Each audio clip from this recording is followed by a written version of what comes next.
everybody. My name is Adrian. I hope everyone's having a good night tonight.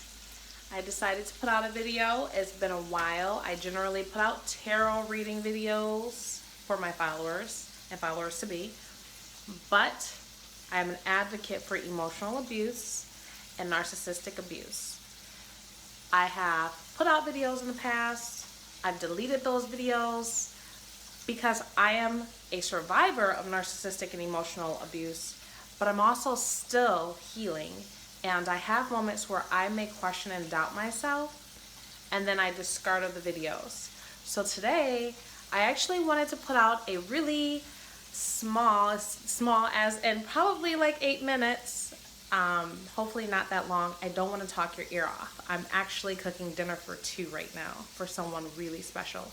So listen, ladies, there's not a lot of videos of us discussing our journey and the things that we've gone through, but there's a lot of videos of men that are advocating for us, which that's great. However, as someone who's worked in the past with the public, well, actually every day with the public, but people who are on a specific journey want to hear from the people who have had to go through those exact same situations, because no one's going to be able to relate to you the way that they can relate to you. No one's going to be able to relate to someone who actually has never been in their specific shoes. And while there's a lot of men out there who may have gone through narcissistic abuse or emotional abuse, not to discount my men, because I know it happens, there's just a lot more of us women. I will never post the people that I have dealt with. I have enough respect to not do that, not just for myself, but for my child. I am a mother. I have a 6-year-old amazing little boy. He actually just turned 6. Please wish him a happy birthday or send him some love. What I wanted to do today was just be honest, because it's who I am.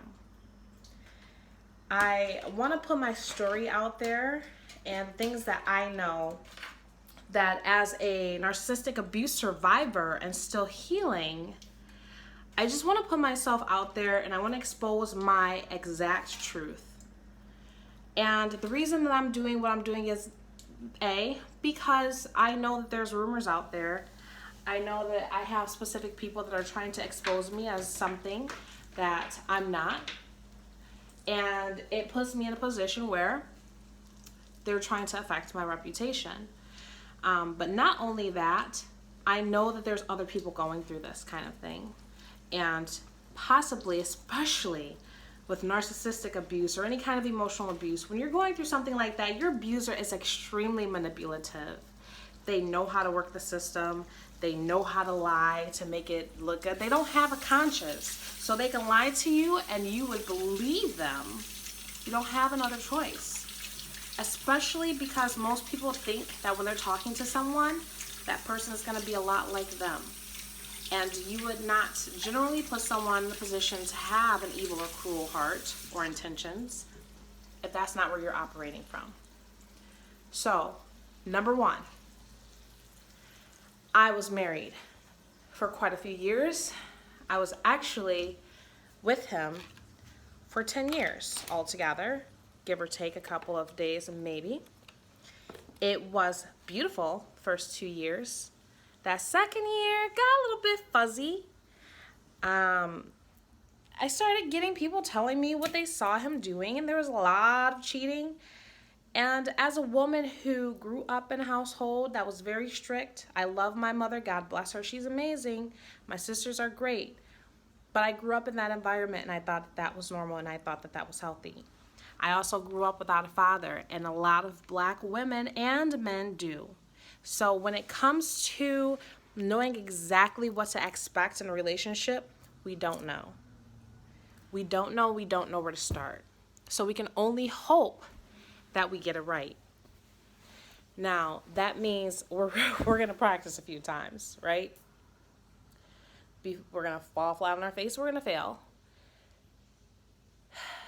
I fell for someone and thought he was the world's most amazing thing in the world. I went threw so many red flags, ignored so many things because I never had the specific things that he was offering. He was very persistent, but he was very charming. He was good looking, and he seemed like he had it all together. He had things that I didn't have growing up, and he promised that he would provide all of those things. Eventually, my family decided to move out of the state, and he asked me to stay with him, and I agreed. Were there issues? Yes, there was, and I decided to overlook them. I overlooked a lot of things, and when it comes to abuse, the one question that you tend to get, a lot of people look at you and go, well, why did you stay? Why did you go back? Why did you deal with it so long? And I actually remember being the girl saying that stuff before I ever had to deal with it. I truly remember saying, why don't you just leave? So I completely understand what it is to be on the other side of the shoe. Excuse me, I'm not really good at any of those kind of sayings, but I know what it feels like. However, you don't truly know until you're in it because it's such a mind fuck. You have no idea that it's happening until it's too late. Until you've signed over your life, until you've signed over your rights, until you've signed over every single thing that you've ever lived or worked for. And you don't know what's happening because what you've lived and worked for, when you're in love with someone or think that they have your best interests at heart, especially when you call them wife or husband, you don't look at it that specific way. You're usually in too deep by the time that it's over. I mean, this person has tried to convince me to go directly to sleep after getting T-boned in a car accident and having a concussion. This is a person who I got calls from our neighbors telling me that he was telling them that I just live with my baby mama and I want to be with you. This is someone whose family treated me like complete garbage, made accusations against me and told me I was always angry, but didn't know a damn thing about who I was or who I am now. These are people that have stuck hair in my tailpipe during my pregnancy with our son.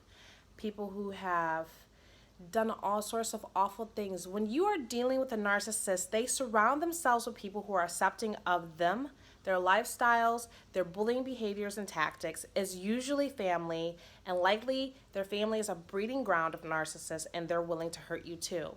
They're going to do whatever it takes to protect that person, especially when the mother or the father are involved. I understand the bond and the links that one will have with a mom, with a father, a brother, a daughter, a sister, a cousin. They want to protect them. They want to believe that person. That's what family's for. You stick it through. I got divorced about 3 years ago. My son turned 2 years old, and it was awful. I pretty much gave up everything just to be free. And then, like an idiot, I went back for another year because I value marriage. And there's no way I could just let it go that easily. I have a child now that I'm accountable for. And I have to make sure, sorry, I'm going to get up because I have to make sure my dinner doesn't burn. I wanted to make sure that it wasn't me. And I wasn't making the wrong decisions. And I wasn't being selfish. Was it me? I'm sorry guys, my video is going to go a lot longer than 8 minutes. Within that year, we discussed just a trial period to see how things go and if we can possibly make it work. And I found myself in the same position as then as before. Cheating constantly, finding condoms in the car, being gone every weekend. And he had this extreme desire to take every penny that I made and make it his. He wanted everything in his account, and I'm talking, we're working through trust issues. You've abused me before, you've cheated before. I was doing pretty well in my job and my career and decided that I would take a new position. Had a conversation with him about it, and in that conversation told him, I'm kind of taking a step down and take a step up. And that I did. I got promoted within 3 months, but that required me to make some moves closer to where I needed to be.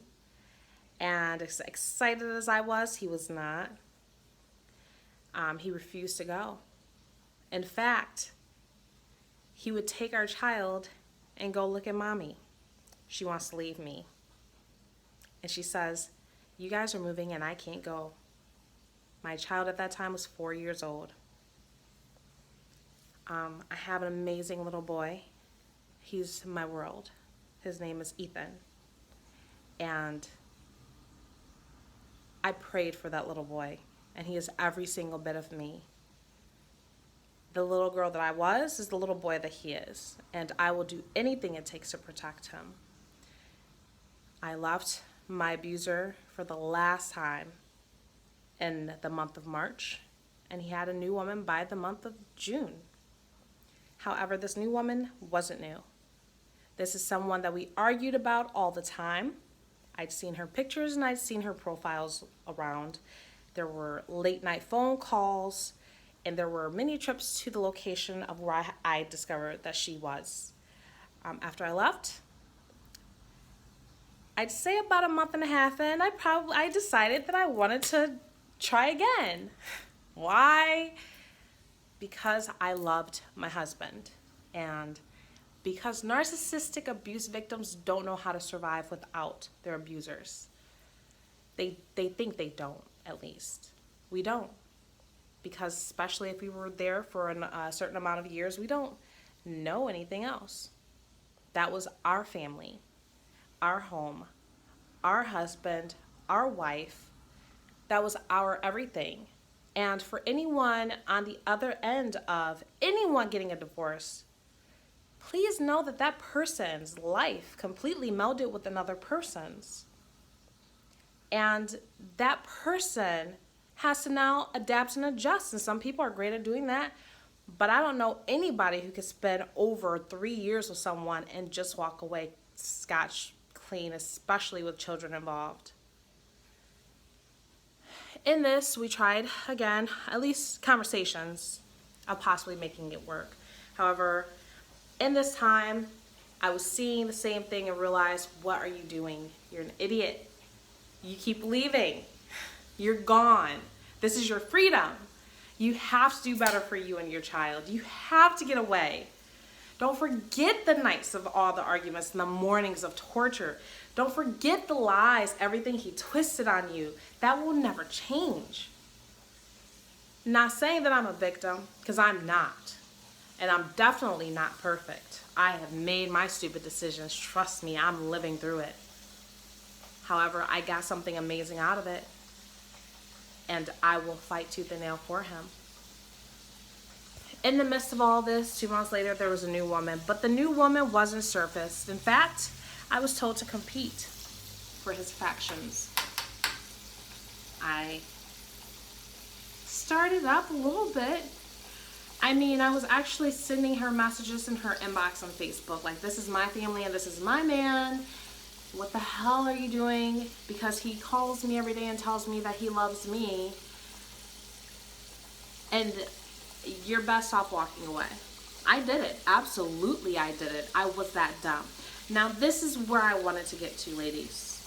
And possibly men. You have to be careful with your behavior when you're healing from something as big as this. Because when someone is truly a narcissist and you're truly trying to heal from this person, a narcissist is professional at doing what they do. And likely, they're probably in the sales field. So they really know how to manipulate someone, and they really know how to make them do exactly what they want them to. As I found myself falling for it, I realized I just wasn't interested for real. I did not really want it. And so in my attempts to end it, I asked for a severance of all things. All things material, all things physical, minus our relationship with our child. And I would be okay with it. A few days later, I said I met another man. And we went on a date and it was amazing. We really hit it off. In the midst of meeting this other man, as my abuser has stalked me in the past, to the point where I've actually gotten 3 personal protection orders against him. Did they work? Absolutely not. I gave up. I didn't protect this man as much as I should have. However, I walked away because I was in love. We had an amazing connection from the start.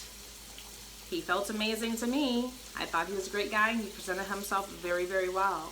So I walked away from the narcissist and basically gave up. And what did that do? That pissed him off. I started getting messages about how stupid I was for moving on. And I moved on too quick and have no heart. And then a few days later, he presented the world his new girlfriend, whom he just so happened to be madly and indebtedly in love with. And as I'm seeing who this woman is, I realize I've seen her before. This is the same woman that we used to argue about. This is the same woman. What the heck is she doing? Not only is she the same woman, but she's on profiles of family members, and I'm not really sure why. It doesn't really make a whole lot of sense. Now, if you were to ask this woman today, she would tell you that she's 100% of something, but she's actually 50. There's part of that's none of my business, and I will not divulge. However, basically, ladies and men, I got way too involved. There was arguments, there was fights. I Googled her and found pictures of her, and just to let him know that I knew exactly who he was throwing at me. I acted like a crazy person, but I was pissed. I had my own boyfriend and my own relationship, and here I am with this guy who my ex-husband is calling every single time my boyfriend's around, somehow able to track my locations. Every time there's a date, every time I get into his car, anytime he's in my home, anytime I'm in his home, anytime we're doing something together, I get a phone call from my ex-husband, I get a text message from my ex-husband, and my son is usually the thing that makes me pick up the phone. Why? Because then it becomes a threat, and my son's a pawn. What else do you do in a situation like that? If someone calls you and they tell you that you're being an awful mom because you won't pick up the phone and it wasn't them, but it was your child that called you, what are you going to do? You're going to call that person back. I dealt with many nights of him telling me how much he loved me while my boyfriend was sitting next to me or in another room where he could hear everything loud and clear. Everything was a triangulation, and I couldn't see it. I reacted way too many times at the beginning. However, and not to give myself an excuse, or not to give any of you excuses, it's really hard to see it when you're in it, when your emotions are involved, and when you're provoked. When you've been with someone that long, you've gone through years of toxic shit, you're going to respond to just about anything. So if you are a victim of narcissistic abuse, please know that you're normal. You're responding like any of us would. And you're not at fault. You're not crazy. And you're not delusional. You're not that person. I'll tell you who the person is. The person is the narcissist who decided to try and discard you in a way that they thought it would hurt. The person that is responsible will be the person who is calling you when you're out on your dates, using your own child and his own child or her own child as a device to hurt you. Psychologically damaging another human being just to hurt the parent involved, that's delusional. Having their friends and family stalk your social medias, blackmail you with documents of text messages that you sent over a year ago, provoking the new partner to step up in your place and compete with you as a parent, telling people that they have full custody of your child when that is a lie. I've actually found myself dealing with authority figures that thought that this person had full custody of my child. If you know me, you know that that's absolutely furthest from the truth, and it'll never change. I am my son's constant, and I am his everything as he is mine. I will protect him from the hells and from the heavens because I'm a mom, and I'm damn good at what I do. It comes from my heart, and it should come from yours. I wanted to put my story out there. I want other people to speak out and speak up. I want you to stop standing for this bullshit that we take every single day. There are a lot of narcissists out here, and there's a lot of narcissistic abuse.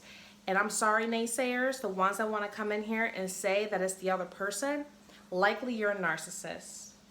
I'm here to support other people, and that's what I'm going to do. I see it myself. And it is proven that a narcissist doesn't stop until the person commits suicide or go crazy. And I will not allow that to happen to me or my child. I want to help as many people as possible. So know if you see me walking in the street,